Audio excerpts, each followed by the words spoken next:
नमस्कार. मी doctor Manoj Pisal, pure Ayurveda and Panchakarma practitioner in Pune.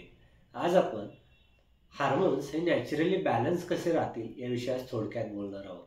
कारण इम्बॅलन्स ऑफ हार्मोन्स हे अलीकडं फार खूप लोकांमध्ये, म्हणजे स्त्रिया आहेत, पुरुष आहेत, मुली आहेत, त्यांच्यामध्ये खूप इम्बॅलन्स हा हार्मोनचा होताना दिसतोय. त्याच्या मागची कारणं शोधायची म्हटली तर ती आपल्या लाईफस्टाईलमध्येच सापडत आहेत.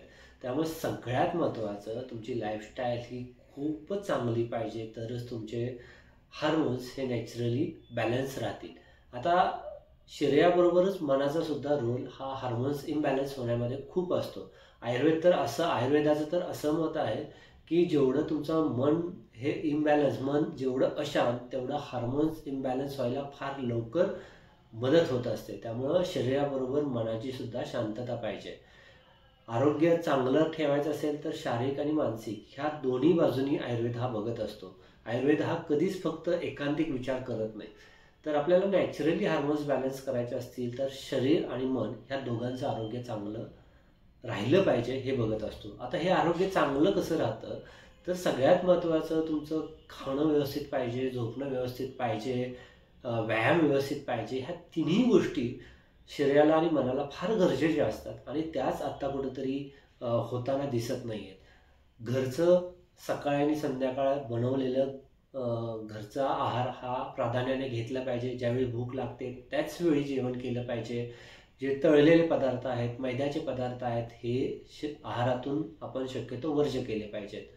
व्यायाममध्ये योग आणि प्राणायाम ह्याचा अतिशय चांगला उपयोग तुमचे हार्मोन्स नॅचरली बॅलन्स ठेवण्यासाठी होत असतो. त्यामुळे योगाबरोबर प्राणायामचा सुद्धा, शीतली आहे, भ्रामरी आहेत, हे तुमचे योग टीचर, जवळचे कोणतरी योग टीचर्स बघा आणि त्यांच्याकडून प्रॉपर प्राणायाम, प्रॉपर योगासनं शिकली तर हार्मोनसाठी त्याचा खूप चांगला उपयोग होताना दिसतोय.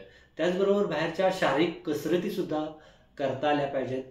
तुमच्या शरीराला जेवढ्या झेपतील तेवढ्याच शारीरिक कसरती हळूहळू करायला पाहिजेत आणि ह्या कसरती हळूहळू वाढवत नेल्या तर त्याचा सुद्धा तुम्हाला चांगला उपयोग होतो. आणि सगळ्यात महत्त्वाचं, झोप. रात्रीची जी 10 ते पहाटे 5 ते 6 पर्यंतची जी झोप असते ती आयुर्वेदात सर्वश्रेष्ठ झोप अशी सांगितलेली आहे. परंतु अलीकडंच आपण झोपतो 12-1 वाजता आणि सकाळी उठतो 8-9 वाजता.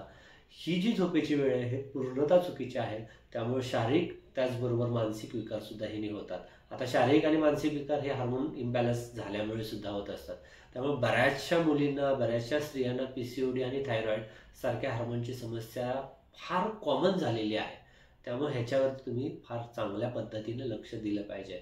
त्याचबरोबर बऱ्याच स्त्रियांना किंवा मुलींना ज्यावेळी मासिक पाळी येत असते, रेग्युलर पिरियड्स येत असतात, त्या काळात ह्या स्त्रियांनी किंवा मुलींनी जास्तीत जास्त विश्रांती घ्यायला पाहिजे आणि हलका, भूक लागेल एवढाच आहार घ्यायला पाहिजे. आणि ह्या 3-4 दिवसामध्ये जेवढी शारीरिक विश्रांती घेता येईल तेवढी चांगलं असतं.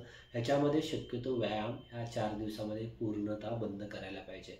हे एक प्राधान्याने तत्त्व किंवा पथ्य हे पाळायला पाहिजे. आणि ह्या 2-3 दिवसात किंवा पिरियड्स यायच्या अगोदर, पिरियड्स च्या दरम्यान स्त्रियांची खूप मानसिक चिडचिड होत असते. तर ही आपल्याला समजत असतं. तर मग त्याच्यासाठी कुठला तरी अगोदरच मनाला बजावून ठेवलं की थोडंसं शांत राहायचं आहे, शांत कुठल्या चांगल्या गोष्टीमध्ये मन रमवायचं, असं जर केलं तर आपण निश्चितच आपला येणारा चिडचिड, राग हा कमी करत असतो. त्याचबरोबर आयुर्वेदामध्ये अभ्यंग म्हणजे स्नेहन आणि शिरोधारा ह्या 2 ट्रीटमेंट्स हार्मोनसाठी खूप चांगल्या पद्धतीने त्याचा उपयोग होत असतो. म्हणजे मसाज घरच्या घरी सुद्धा करता येतं आणि शिरोधारा, ती तुमची जवळचे आयुर्वेदिक डॉक्टर आहेत त्यांच्या सल्ल्याने जर शिरोधारा ही ट्रीटमेंट जर घेतली तर हार्मोन्सवरती आपल्याला त्याचा खूप चांगला परिणाम घडवून आणता येत असतो. त्यामुळं